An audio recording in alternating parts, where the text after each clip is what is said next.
کو منور فرمائیں۔ اور اس کے بعد ہمارے جو خصوصی مہمان ہیں وہ تشریف لا چکے ہیں۔ تلاوت قرآن کے بعد بلا تاخیر حضرت کا بیان شروع ہو جائے۔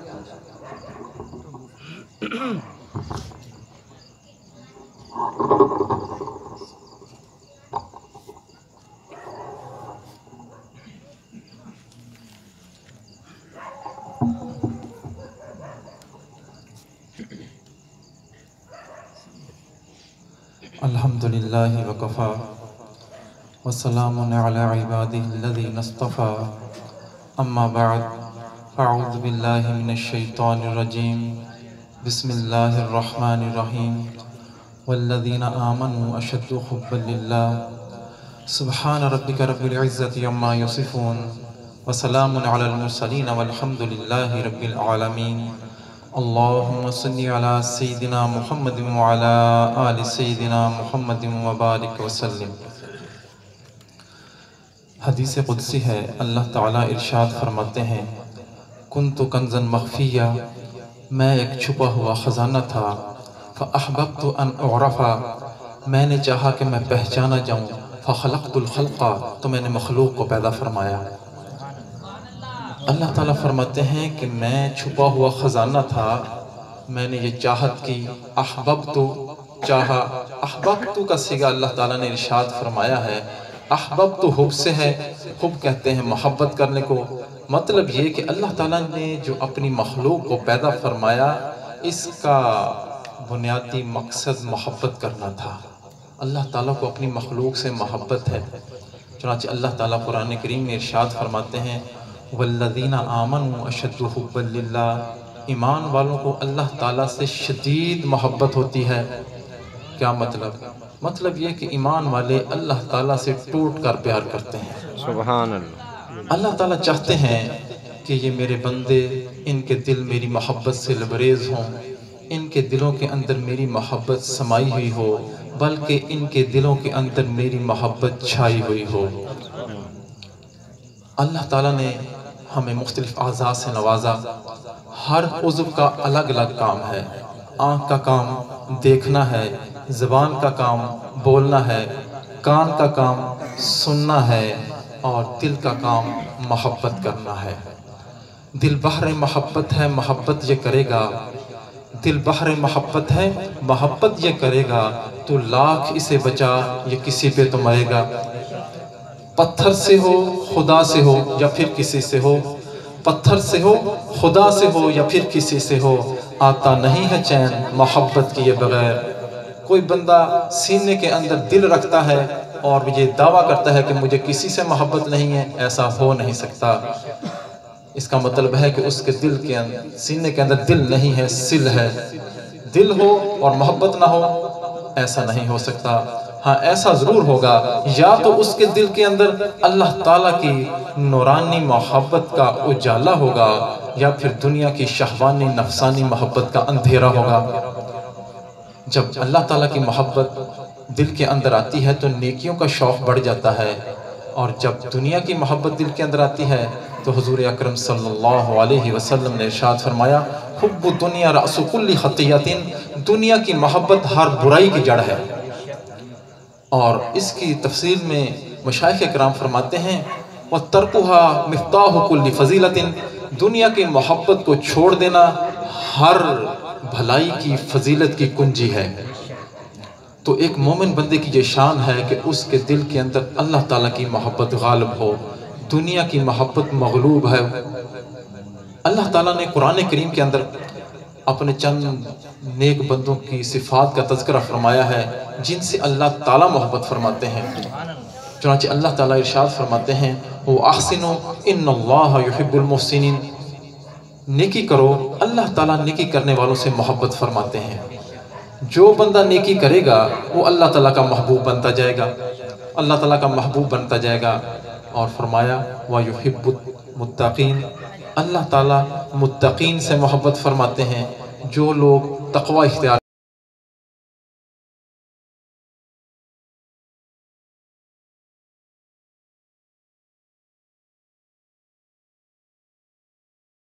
سورج سوانزے پر ہوگا، ہر بندہ اپنے پسینے کے اندر شرابور ہوگا، سخت پیاس لگی ہوئی ہوگی، اور اللہ تعالیٰ کے عرش کے سوا کسی چیز کا سایہ نہیں ہوگا۔ اس وقت 7 بندوں کو اللہ کے عرش کا سایہ نصیب ہوگا۔ ان میں سے ایک شخص وہ ہوگا راجل دعتہ امرأۃ ذات نسب وجمال وحسن وجمال وقال انی اخاف اللہ۔ ایک وہ شخص جس کو ایک حسن و جمال والی حسب نسب والی عورت نے گناہ کی دعوت دی اور اس نے کہا انی اخاف اللہ، میں اللہ تعالیٰ سے ڈرتا ہوں۔ اللہ تعالیٰ اس شخص کو قیامت کے دن اپنے عرش کا سایہ عطا فرمائیں گے۔ ان اللہ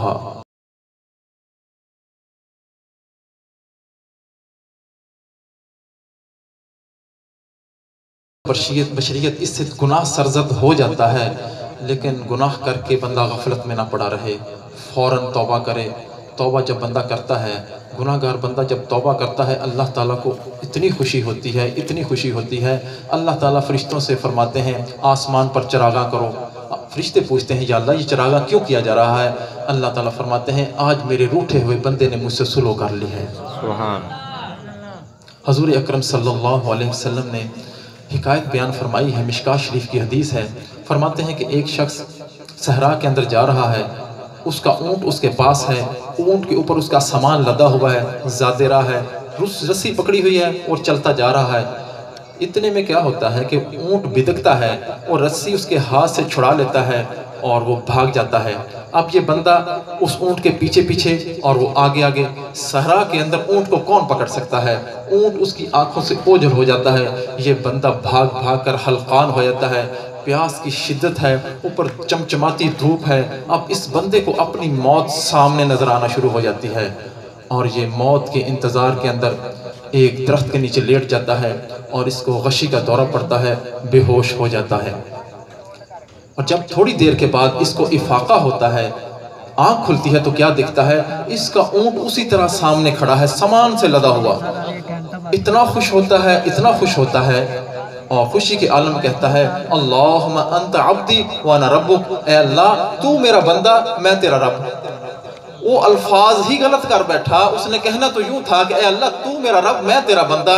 حضور صلی اللہ علیہ وسلم نے ارشاد فرمایا جیسے اس بندے کو اپنے اونٹ واپس آنے کی خوشی ہوئی ہے، اس سے زیادہ خوشی اللہ تعالیٰ کو اس وقت ہوتی ہے جب گناہ گار بندہ توبہ کر کے اللہ کی طرف لوٹ آتا ہے۔ وَيُحِبُّ الْمُتَطَهِّرِينَ، اللہ تعالیٰ پاک صاف رہنے والوں سے محبت فرماتے ہیں۔ بندہ 5 وقت نماز پڑھتا ہے ویسے ہی پاک صاف رہتا ہے۔ یہ 4 صفات کا اللہ تعالیٰ نے قرآن کریم کے اندر تذکرہ فرمایا ہے۔ جو بندہ ان صفات کو اپنائے گا وہ اللہ تعالیٰ کا محبوب بن جائے گا۔ اس میں کسی نسل، رنگ، گورا کی ضرورت نہیں ہے، چاہے رنگ کا سیاہ ہو، کوئی اجمی ہو، چاہے عربی نہ ہو، کسی نظر کے تحت تعلق رکھتا ہے، صرف یہ صفات اپنانے کی ضرورت ہے۔ آپ اندازہ کریں، نام بلال ہے، حبشہ کا رہنے والا ہے، بال گھنگریالے ہیں، شکل انوکھی ہے، رنگ سیاہ ہے، ہونٹ موٹے موٹے ہیں، لیکن دل اللہ تعالیٰ کی محبت سے لبریز ہو چکا ہے، چلتے زمین پر ہیں، قدموں کی چاپ جنت میں سنائی دیتی ہے۔ صحابہ کرام کے اندر یہ خوبی تھی کہ وہ متبع سنت اور اللہ تعالیٰ کی محبت سے سرشار تھے۔ انسان کے اندر میرے بھائیوں تخلیقی اعتبار سے نقص ہیں، کمیاں ہیں، کوتاہیاں ہیں، کمزوریاں ہیں، لیکن اللہ تعالیٰ نے اس انسان کے اندر ایک ایسا جذبہ رکھا ہے، وہ جذبہ جب اجاگر ہو جاتا ہے تو انسان کی کمی کوتاہی خوبی کے اندر بدل جاتی ہے، اس کی کمزوری قوت میں بدل جاتی ہے، اس کی جہالت علم کی شکل اختیار کر لیتی ہے، اور وہ ایسا جذبہ ہے جس کی وجہ سے انسان جنت کا حقدار بنتا ہے، اور وہ جذبہ محبت الہی کا جذبہ ہے۔ محبت الہی کا جذبہ انسان کے لیے ایسے ہے جیسے پودے کے لیے پانی، پودے کو پانی نہ ملے تو پودا مرجھا جاتا ہے، اس کی پتیاں، اس کے پھل پھول گرنا شروع ہو جاتے ہیں، جب اس کو دوبارہ پانی ملتا ہے تو ہرا بھرا ہوتا ہے، پتیاں اور پھل پھول نکلنا شروع ہو جاتے ہیں۔ ایسے ہی جس بندے کے دل کے اندر محبت الہی کا جذبہ موجود ہوتا ہے، پھر اس کے اعضاء سے نیکیوں کے پھل پھول نکلتے ہیں، پھر وہ ماحول، جس ماحول کے اندر جاتا ہے اس کے ایمان کی خوشبو سے پورا ماحول معطر ہو جاتا ہے۔ حضور اکرم صلی اللہ علیہ وسلم کو سب سے زیادہ اللہ تعالیٰ سے محبت تھی۔ حضرت عائشہ رضی اللہ تعالیٰ عنہا فرماتی ہیں کہ گھر میں موجود ہوتے حضور صلی اللہ علیہ وسلم ہم سے گفتگو فرما رہے ہوتے تھے، اتنے میں مسجد سے اذان کی آواز آتی تو حضور صلی اللہ علیہ وسلم ہم سے اجنبی بن جاتے۔ میں سامنے آتی، پوچھتے کون؟ میں کہتی عائشہ۔ فرماتے عائشہ کون؟ میں کہتی ابو بکر کی بیٹی۔ فرماتے ابو بکر کون؟ تو پھر میں سمجھ جاتی کہ اب ان کا تعلق اللہ تعالیٰ سے وہ جڑ چکا ہے کہ اب کسی اور کو پہچانیں گے نہیں۔ حضرت مغیرہ بن شعبہ رضی اللہ تعالیٰ عنہ فرماتے ہیں قام النبی صلی اللہ علیہ وسلم حتی تورمت قدماہ فقیل لما تصنع قد غفر اللہ ما تقدم من ذنبک وما تأخر فقال افلا اکون عبدا شکورا۔ فرماتے ہیں کہ حضور صلی اللہ علیہ وسلم رات کو قیام فرماتے اللہ تعالیٰ کے سامنے، اور آپ کے لمبا قیام کرنے کی وجہ سے آپ کے پاؤں مبارک متورم ہو جاتے، سوزش ہو جاتی تھی۔ پوچھا گیا لما تصنعو، آپ اتنی مشقت کیوں اٹھاتے ہیں؟ آپ کے تو اگلے پچھلے گناہ معاف کر دیے گئے ہیں۔ فرمایا افلا اکون عبدا شکورا، کیا میں اللہ تعالیٰ کا شکر گزار بندہ نہ بنوں؟ صحابہ کرام کو حضور صلی اللہ علیہ وسلم کی طرح یہ چیز بھی ملی کہ اللہ کی محبت اتم درجے میں ان میں بھی موجود تھی۔ حضرت عمر رضی اللہ تعالیٰ عنہ جہاں وقت کے حکمران امیر المومنین تھے، حکومت کے امور سر انجام دیتے تھے، ساری رات مصلے پر گزار دیتے تھے۔ ایک مرتبہ ہمسائے کی عورت آپ کے گھر میں آئی، آپ گھر میں موجود نہیں تھے، تو اہلیہ نے ان کو بیٹھنے کے لیے چٹائی آگے کی۔ جب وہ بیٹھنے لگی ہمسائے کی عورت تو دیکھتی ہے کہ چٹائی گیلی ہے، ہچکچا گئی، پیچھے ہٹ گئی کہ شاید کسی بچے نے پیشاب کیا ہوا ہے۔ تو امیر المومنین کی اہلیہ نے فرمایا بہن ڈرو نہیں، بیٹھ جاؤ، یہ کسی بچے نے پیشاب نہیں کیا، یہ امیر المومنین کے رات کے آنسو ہیں۔ وہ کیا شخصیات تھی، سارا دن حکمرانی اور رات کو مصلے پر گزار دیتے تھے، بندہ حیران ہو جاتا ہے۔ شیخ الحدیث شیخ زکریا رحمۃ اللہ علیہ کے والد گرامی حضرت یحییٰ رحمۃ اللہ علیہ بڑا طویل سجدہ کیا کرتے تھے، لمبا سجدہ کیا کرتے۔ کسی نے پوچھا حضرت آپ اتنا لمبا سجدہ کیوں کرتے ہیں؟ فرماتے کہ جب میں سجدہ کرتا ہوں نا، مجھے ایسے لگتا ہے جیسے میں نے اپنے محبوب کے قدموں میں سر رکھ دیا ہے، اٹھانے کو دل نہیں چاہتا۔ پتہ نہیں ان لوگوں کو اللہ تعالیٰ سے کیا محبت تھی۔ ہم سجدہ کرتے ہیں، مسجد میں ہمارا دل نہیں لگتا، فوراً بھاگتے ہیں، نماز میں ہمارا دل نہیں لگتا۔ مرد تو مرد تھے، عورتوں کی عجیب حالت تھی۔ حضرت رابعہ بصریہ رحمہ اللہ تعالیٰ کا آپ نے نام سنا ہوگا۔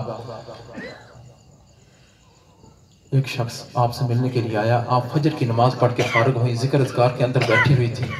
اس نے سوچا کہ ذکر سے فارغ ہوتی ہیں تو میں ان سے ملاقات کرتا ہوں۔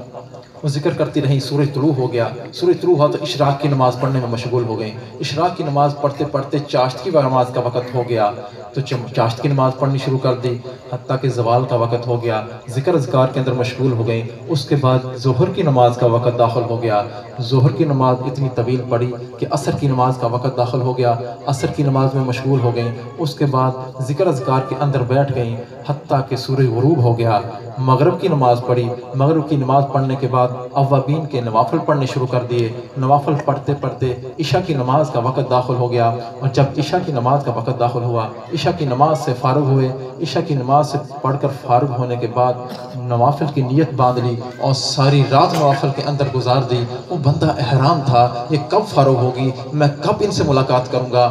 جب فجر کی نماز پڑھ کے وہ فارغ ہوئیں اور مصلی پر ذکر کے لیے بیٹھی تھی تو تھوڑی دیر کے لیے ان کو اونگ آ گئی، اور پھر ہڑبڑا کر اٹھتی ہیں اور کہتی ہیں اللہم انی اعوذ بک عن عین لا تشبع من النوم، اے اللہ میں ایسی آنکھ سے پناہ مانگتی ہوں جو سونے سے سیر نہیں ہوتی۔ جب دل کے اندر اللہ تعالیٰ کی محبت آ جاتی ہے پھر 5 نمازوں سے بندے کو سکون نہیں ملتا، پھر بندہ بہانے سے کبھی اشراق کی نماز پڑھتا ہے، کبھی چاشت کی نماز پڑھتا ہے، کبھی راتوں کو اٹھ کر اللہ تعالیٰ سے تار جوڑتا ہے، اور کبھی بہانے سے وضو کر کے مسجد کے اندر جاتا ہے اور تحیۃ الوضو پڑھتا ہے، تحیۃ المسجد پڑھتا ہے۔ یہ عشق الہی کی آگ جب بندے کے دل کے اندر لگ جاتی ہے تو ہر چیز کو فنا کر دیتی ہے۔ العشق نار یحرق ما سوى اللہ، یہ عشق ایسی آگ ہے جو اللہ کے سوا ہر چیز کو جلا کر راہ کر دیتی ہے۔ عشق کی آتش کا جب شعلہ اٹھا عشق کی آتش کا جب شعلہ اٹھا، ماں سوا معشوق سب کچھ جل گیا، تیغ لا سے قتل غیر حق ہوا، تیغ لا سے قتل غیر حق ہوا، دیکھیے پھر بعد اس کے کیا بچا، پھر بچا اللہ باقی سب فنا، مرحبا اے عشق تجھ کو مرحبا، مرحبا اے عشق تجھ کو مرحبا۔ پھر بندے کی یہ کیفیت ہو جاتی ہے کہ بندے کو نماز کے اندر سرور ملنا شروع ہو جاتا ہے، تلاوت کرتا ہے اس کو مزہ آتا ہے۔ حضرت مصر بن قدام رحمۃ اللہ علیہ فرماتے ہیں دخلت المسجد رأیت رجل یصلی، میں مسجد کے اندر داخل ہوا، میں نے دیکھا ایک شخص نماز پڑھ رہا تھا، فاستحللت قراءتہ، مجھے اس کی قراءت بڑی اچھی لگی، فاستمعت لقراءتہ، میں اس کی قراءت سننے لگا، وہ پڑھتا گیا میں سنتا گیا، وہ پڑھتے گئے میں سنتا گیا، حتی قرأ نصف القرآن، یہاں تک کہ انہوں نے آدھا قرآن پڑھ لیا۔ میں نے کہا اب سجدہ اب رکوع کریں گے، انہوں نے رکوع نہیں کیا، حتی آگے پڑھتے گئے میں سنتا گیا، وہ پڑھتے گئے میں سنتا گیا، حتی قرأ القرآن کلہ فی رکعۃ واحدہ، یہاں تک انہوں نے پورا قرآن ایک رکعت کے اندر پڑھ لیا۔ فرأیت، جب میں نے دیکھا، فائدہ و ابو حنیفہ و امام اعظم ابو حنیفہ رحمۃ اللہ علیہ تھے، ایک ایک رکعت کے اندر پوری قرآن پڑھ دیا کرتے تھے۔ حضرت عثمان رضی اللہ تعالیٰ عنہ کے بارے میں آتا ہے پورے دن کے اندر قرآن پڑھا کرتے تھے۔ کسی نے پوچھا آپ کیسے قرآن پورا پڑھ لیتے ہیں؟ ہم تو ایک صفحہ پڑھتے ہیں دل اچاٹ ہو جاتا ہے۔ فرمانے لگے وَإِن طَهُرَتْ قُلُوبُكُمْ مَا شُبِهْتُم مِّن كَلَامِ رَبِّكُمْ، اگر تمہارے دل گناہوں سے پاک ہوتے تو تمہارے رب کے کلام سے کبھی سیر نہ ہوتے، کبھی سیر نہ ہوتے۔ تو بندے کی یہ حالت ہو جاتی ہے کہ بندہ محفلوں کے اندر ہوتا ہے، جب اللہ تعالیٰ کی محبت دل کے اندر جاگ ہو جاتی ہے تو پھر ہر وقت اللہ تعالیٰ کے ساتھ بندے کی تار جڑی رہتی ہے۔ بندہ محفل میں لوگوں کے ساتھ گفتگو کر رہا ہوتا ہے لیکن محبت کا تعلق اللہ تعالیٰ سے قائم ہوتا ہے، دوسرے بندے اس سے آگاہ بھی نہیں ہوتے۔ تم سا کوئی ہمدم کوئی دم ساز نہیں ہے، تم سا کوئی ہمدم کوئی دم ساز نہیں ہے، باتیں تو ہیں ہر دم مگر آواز نہیں ہے، ہم تم ہی بس آگاہ ہیں اس ربط خفی سے، معلوم کسی اور کو یہ راز نہیں ہے۔ بندے کی یہ پھر کیفیت ہو جاتی ہے، بندہ محفل میں بھی ہوتا ہے، انجمن بھی اندر ہے، اس کو خلوت کی کیفیت حاصل ہو جاتی ہے۔ اللہ تعالیٰ کی محبت کو حاصل کرنے کی ضرورت ہے۔ ہمارے مہمان گرامی آ رہے ہیں، میرے انتظار میں شاید بیٹھے، بس کریں، ہاں جی مکمل کر لیں۔ حضور اکرم صلی اللہ علیہ وسلم جب مدینہ منورہ تشریف لے آئے، آپ نے نبوت کا دعویٰ فرمایا، لوگ مسلمان ہوئے۔ مدینہ کے مضافات کے اندر ایک نوجوان رہتے تھے، عبداللہ ان کا نام تھا۔ وہ آئے اور آگے جب حضور صلی اللہ علیہ وسلم کے چہرہ انور کو دیکھا تو دیکھتے ہی ایمان لے آئے اور کلمہ پڑھ لیا۔ کلمہ پڑھ کے واپس تشریف لے گئے۔ جب گھر میں گئے، والد صاحب فوت ہو چکے تھے اور چچا گھر میں موجود تھے اور باقی بہن بھائی تھے جو کہ ایمان ابھی نہیں لائے تھے۔ گھر کے اندر تذکرہ ہوتا، اللہ تعالیٰ کا تذکرہ ہوتا، حضور صلی اللہ علیہ وسلم کا تذکرہ ہوتا، تو یہ ان کے چہرے کے اوپر بشاشت آ جاتی ہے۔ وہ جب بھی نام آتا تو دل کے اوپر ایک خوشی کی کیفیت طاری ہو جاتی۔ وہ ایک دم بھی محبت چھپ نہ سکی جب تیرا کسی نے نام لیا۔ تو ایک دن ایسا ہی ہوا تو چچا نے ان کو پکڑ لیا اور ایک طرف لے گئے اور پوچھنے لگے کیا آپ نے کلمہ پڑھ لیا ہے؟ تو کہنے لگے جی ہاں میں نے کلمہ پڑھ لیا ہے۔ تو چچا نے کہا اگر کلمہ پڑھ لیا ہے تو پھر آپ ہمارے گھر میں نہیں رہ سکتے، اگر یہاں رہنا ہے تو ہمارا دین اختیار کرنا ہوگا، ورنہ پھر ہمارے گھر سے نکل جاؤ۔ فوراً فیصلہ کر لیا، انہوں نے کہا کہ اللہ اور اس کے رسول کی محبت کو نہیں چھوڑ سکتا، آپ کو چھوڑ سکتا ہوں۔ چچا نے پیٹنا شروع کر دیا، مارنا شروع کر دیا، مار مار کے لہو لہان کر دیا اور گھر سے باہر نکال دیا، باہر نکال کے کپڑے بھی چھین لیے، برہنہ کر کے باہر سے نکال دیا گھر سے۔ والدہ مہربان ہوتی ہے، شفیق ہوتی ہے، انہوں نے اپنے دوپٹہ ان کو دے دیا، انہوں نے دوپٹہ لیا، رات کا وقت تھا، دوپٹے کے 2 ٹکڑے کیے، آدھا نیچے باندھ لیا، آدھا اوپر اوڑھ لیا۔ اس وقت سے ان کا لقب بن گیا عبداللہ ذوالبجادین، 2 چادروں والے۔ اب جانا کہاں تھا، رات کا وقت تھا، مسجد نبی کا رخ کیا۔ جب مسجد نبی میں پہنچے تو حضور صلی اللہ علیہ وسلم تشریف فرما تھے، صحابہ کرام کا حلقہ لگا ہوا تھا۔ حضور صلی اللہ علیہ وسلم کو حضور صلی جب دیکھا عبداللہ کو تو آپ کے چہرے پر مسکراہٹ، تبسم آیا۔ تو صحابہ کرام نے بھی اس طرف دیکھا کہ حضور صلی اللہ علیہ وسلم دیکھ رہے ہیں اور عبداللہ آ رہے تھے۔ وہ دونوں جہاں کسی کی محبت میں ہار کے، دونوں جہاں کسی کی محبت میں ہار کے، وہ آ رہا ہے کوئی شب غم گزار کے۔ حضور صلی اللہ علیہ وسلم کی خدمت میں حاضر ہوئے اور آ کر ساری روداد سنائی۔ حضور صلی اللہ علیہ وسلم نے تسلی دی اور اپنے غلاموں میں شامل فرما لیا، اصحاب صفہ میں شامل فرما لیا۔ قربانی زیادہ تھی عبداللہ کی، تو اللہ تعالیٰ نے ان کو اپنی عجیب محبت کی کیفیت عطا فرمائی تھی۔ مسجد نبی میں بیٹھے ہوتے، اونچی اونچی آواز سے اللہ اللہ اللہ کی آوازیں نکالتے۔ ایک مرتبہ ایسا ہی ہوا، مسجد نبی کے دروازے میں کھڑے تھے اور اللہ اللہ اللہ کی آواز نکالی تو عمر رضی اللہ تعالیٰ سے برداشت نہ ہوا، انہوں نے فوراً روک دیا، یہ آپ کیا کام کرتے ہیں؟ تو حضور صلی اللہ علیہ وسلم نے فرمایا، عمر عبداللہ کو کچھ نہ کہو، یہ جو کچھ کرتا ہے اخلاص سے کرتا ہے، اخلاص سے کرتا ہے۔ حضور صلی اللہ علیہ وسلم غزوے میں تشریف لے گئے، راستے میں پتہ چلا کہ عبداللہ بیمار ہو گئے ہیں، سخت بخار ہے۔ اب اللہ تعالیٰ کی قدردانی دیکھیے، جب بندہ اللہ تعالیٰ کے دین کی خاطر ٹھوکریں کھاتا ہے اور اپنے گھر بار کو چھوڑتا ہے تو اللہ تعالیٰ بھی قدردان ذات ہے، بندے کو کبھی بے یار و مددگار نہیں چھوڑتے۔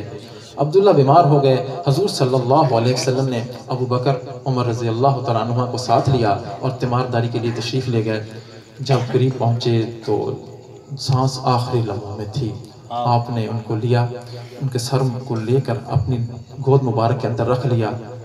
اندازہ فرمائیں کہ گھر والوں نے گھر سے نکال دیا تھا، اللہ تعالیٰ نے محبوب کی گود کے اندر پہنچا دیا ہے۔ اور یہ وہ صحابی ہیں کہ جب ان کی روح پرواز کی تو ان کی آنکھیں حضور اکرم صلی اللہ علیہ وسلم کے چہرے انور کا دیدار کر رہی تھیں۔ جب جان لبوں پر ہو تم سامنے آ جانا، اس حال میں روح پرواز کر گئی اور حضور صلی اللہ علیہ وسلم نے فرمایا عبداللہ کے کفن دفن کا انتظام کیا جائے، غسل کا انتظام کیا جائے۔ جب غسل دے دیا گیا تو حضور صلی اللہ علیہ وسلم نے فرمایا یہ میری چادر لو اور عبداللہ کو اس کے اندر کفن دینا ہے۔ آپ اندازہ کریں، گھر والوں نے کپڑے چھین لیے تھے، چچا نے کپڑے چھین لیے تھے، اللہ تعالیٰ نے اپنے محبوب کی کملی کے اندر ان کو کفن دلوا دیا ہے۔ اور حضور صلی اللہ علیہ وسلم نے جنازہ پڑھایا، جنازہ پڑھا کے جب لے کے چلے قبرستان پہنچے۔ ہمارے ہاں تو یہی رواج ہے کہ جب قریبی رشتہ دار ہوتا ہے وہی قبر کے اندر اتارتا ہے، لیکن قربان جائیں جب عبداللہ کی باری آئی تو حضور اکرم صلی اللہ علیہ وسلم خود بنفس نفیس قبر کے اندر اترے اور فرمایا عبداللہ کو مجھے پکڑا دو، عبداللہ کو مجھے پکڑا دو۔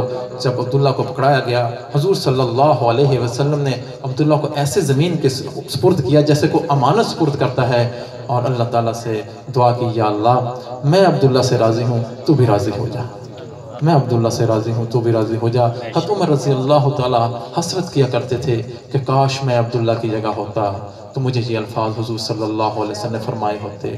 میرے بھائیوں، جب بندہ دین کی خاطر، اللہ تعالیٰ کے دین کی خاطر ٹھوکریں کھاتا ہے، اپنے گھر کو چھوڑتا ہے، تو اللہ تعالیٰ اس کے لیے قدردانی فرماتے ہیں۔ یہ ہمیں اللہ تعالیٰ کی محبت کی کیوں ضرورت پیش آتی ہے، کیوں پیش آتی ہے؟ یہ جو ہم بے حضوری کی نمازیں پڑھتے ہیں، بے سرور سجدے کرتے ہیں، جب اللہ تعالیٰ کی محبت بندے کو مل جاتی ہے تو بندے کے اعمال کے اندر جان آ جاتی ہے، بندے کی یہ کیفیت ہو جاتی ہے کہ ایسے جیسے بندہ اللہ تعالیٰ کو دیکھ رہا ہے۔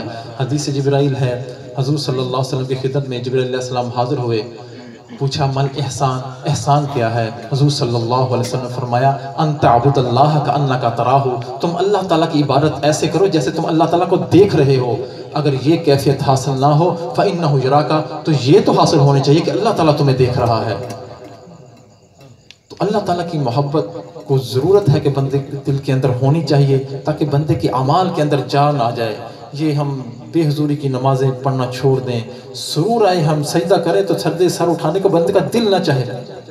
بندہ نماز پڑھے اور قرآن پڑھے، قرآن کے اندر بندے کو لذت محسوس ہو۔ حضرت علی رضی اللہ تعالیٰ فرمایا کرتے تھے کہ جب میرا دل چاہتا ہے کہ میں اللہ تعالیٰ سے باتیں کروں تو میں نماز پڑھتا ہوں، اور جب میرا دل چاہتا ہے کہ میرا اللہ مجھ سے باتیں کریں تو میں قرآن پڑھتا ہوں۔ کیا ان کو لطف آتا تھا، کیا لطف آتا تھا۔ بس وہیں پر اکتفا کرتے ہیں۔ وآخر دعوانا ان الحمد للہ رب العالمین۔